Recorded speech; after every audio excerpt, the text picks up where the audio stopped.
The most common question right now regarding classic cars is, are Ford V8 engines better than Chevy's small block engines? And historically speaking, what is the main difference between how Ford did things and Chevy?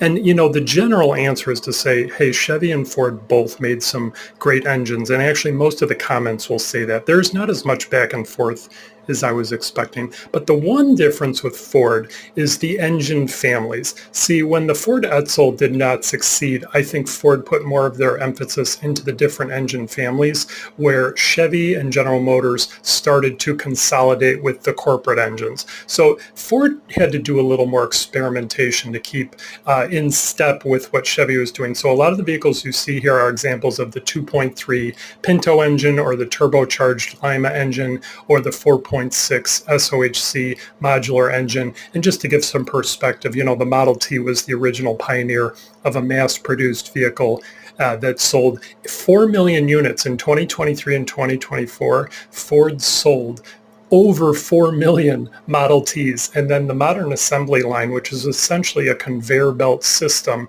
allowed them to build vehicles like the Thunderbird in only 90 minutes, where before the modern assembly line, that took up over 13 hours. So by the time you got to the Ford Mustang and the Ford Thunderbird, Ford had really perfected manufacturing. That is really what they were known for, where Chevy, when they came out with their first pushrod engine, the small block is really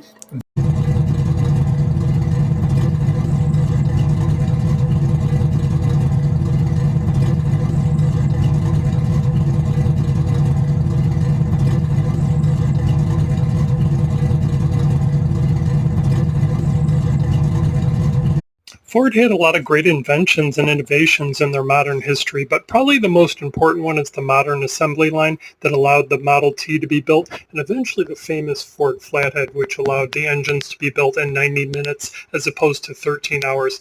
Then the Ford Thunderbird was the first personal luxury coupe.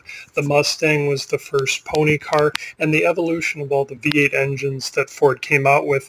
The Ford Thunderbird and the Ford Mustang are probably the two best examples of the evolution from the side valve engines to the pushrod engines and eventually to the modular single overhead cam engines. And then even the affordable Ford Pinto and the Ford Escort set sales records that even the Mustang had achieved.